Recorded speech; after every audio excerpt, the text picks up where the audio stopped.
माई मेरे श्याम लगो ब्राह्मण कुल में ये भगवती लक्ष्मी जी का जन्म हुआ और ब्राह्मण कुल में ही भगवान ने अवतार लिया। हरिमेधा ऋषि की पत्नी हरिणी के गर्भ से हरि रूप में भगवान ने ब्राह्मण कुल में अवतार लिया और श्री देवी माने साक्षात भगवती महालक्ष्मी ने भृगु जी की बेटी के रूप में जन्म लिया। और ये ब्राह्मण कुल में भगवान भी उत्पन्न है, ब्राह्मण कुल में लक्ष्मी जी भी उत्पन्न हैं। दोनों का विवाह हुआ है। इसमें देवताओं ने विवाह में बड़ा बढ़ चढ़ करके भाग लिया। ब्रह्मा जी, शंकर जी सब बारात में गए, इंद्रादि देवता बारात में गए, बड़ा जोर शोर से विवाह हुआ। भृगु जी के जमाई हैं भगवान, भृगु जी के जामाता हैं। बोलो भृगु जी महाराज की। एक कथा और सुन लो, चलो सुनाई देते हैं। एक कन्या और हुई,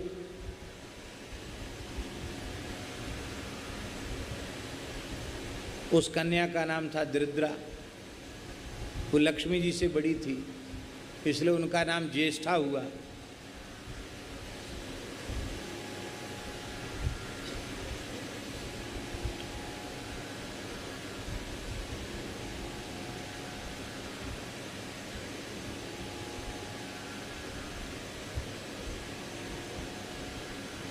अब भगवान तो लक्ष्मी जी से विवाह करेंगे, दरिद्रा से विवाह कौन करे?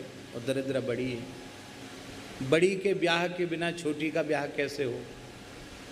भगवान बेचारे कुंवारे ही रह रहे थे, दरिद्रा से विवाह कोई नहीं करना चाहता था। तब उद्दालक नाम के ऋषि हैं, उनके मन में आया कि चलो भगवान से संबंध तो जुड़ जाएगा, विवाह हो जाएगा तो भगवान की पत्नी की बड़ी बहन से विवाह होगा तो भगवान हमारे साड़ू भाई हो जाएंगे, तो साड़ू भाई भगवान से रिश्तेदारी तो हो जाएगी। बोले कोई बात नहीं, और भगवान का विवाह हो जाएगा। उन्होंने कहा ठीक है, तो दरिद्रा से उन्होंने विवाह कर लिया।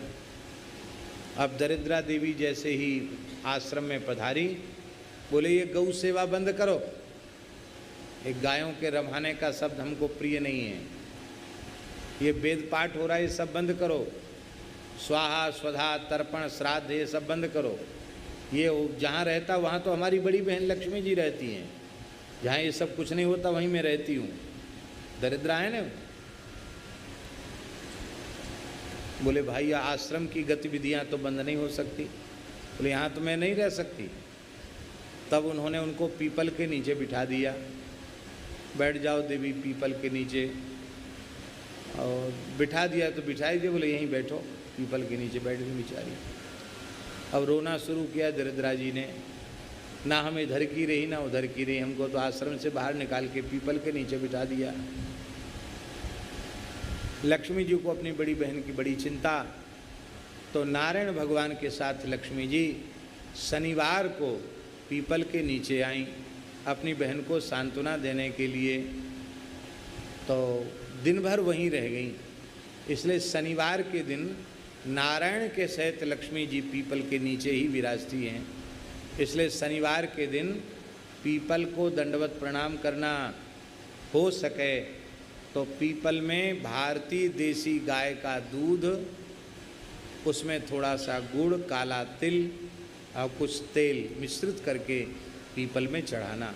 इतना नहीं हो तो केवल जल ही चढ़ाना, और कम से कम 4 प्रदक्षिणा पीपल की करना, पीपल का आलिंगन करना।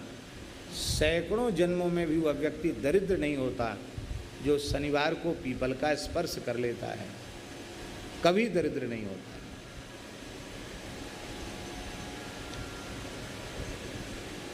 रविवार के दिन बिठाया था पीपल के नीचे उनको, इसलिए रविवार के दिन पीपल को छूना नहीं चाहिए, क्योंकि दरिद्रता आ जाती है पीपल के स्पर्श से। रविवार को मत छुओ, बाकी सब दिन जल तो रोज चढ़ा सकते हैं, पर रविवार को पीपल का स्पर्श नहीं करना चाहिए। शनिवार को विशेष रूप में पीपल का पूजन करना चाहिए, उससे शनि ग्रह की पीड़ा भी शांत होती है। कोणस्था पिंगलो बभ्रू कृष्णो रौद्रोंत को यमः सौरी शनिश्चरो मंदः पिप्पलादेन संस्तुतः एतान 10 नामानि अश्वत्थाग्रे तु यह पठेत शनैश्चर्य कृता पीड़ा न कदाचित भविष्यति। शनि ग्रह की पीड़ा समाप्त हो जाती है, ऐसा है। इस प्रकार से बड़ी सुंदर सुंदर पुराणों में कथाएं हैं। बोलो लक्ष्मी जी महारानी